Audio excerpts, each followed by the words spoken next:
राज्यात म्हणजे आज आहे 9 जून 2025. आजपासून महाराष्ट्रातल्या शेतकऱ्याला अंदाज देणार आहे. राज्यात सांगायचं झालं तर तुम्हाला सांगतो, मी देखील आज माझी 9 तारखेला आज मी पेरणी चालू केली. कारण की तिथं ना इतका पाऊस पडलेला आहे, गुडघे इतकी ओले. पण त्या ठिकाणी आज जर नाही पेरणी केली, पाऊस पडल्याच्या नंतर तिथं पेरताच येत नाही. म्हणून वगळीचे रानं आम्ही आजपासून पेरायला सुरुवात केली.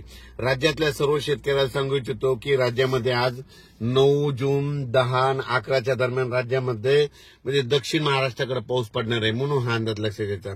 पण राज्यात सांगायचं झालं तर म्हणजे सर्व राज्यात सांगायचं झालं तर 11 जून पासून म्हणजे 11 जून 12 13च्या नंतर राज्यातला पाऊस वाढत जाणार आहे. म्हणून ह्या राज्यातल्या सर्व शेतकऱ्यांना लक्षात द्यायचं. पूर्व विदर्भ पश्चिम विदर्भातल्या शेतकऱ्याला सांगू इच्छितो की तुमच्या भागाकडे म्हणजे 11च्या नंतर पाऊस 12-13 जूनच्या नंतर तुमच्याकडे पाऊस येणार आहे. म्हणून तुम्ही तुमचा पेरणीचा निर्णय घ्यावा.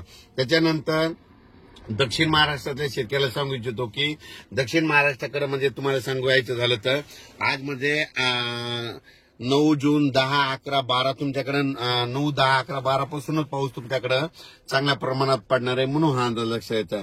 पण राज्यातल्या सर्व शेतकऱ्याला सांगू इच्छितो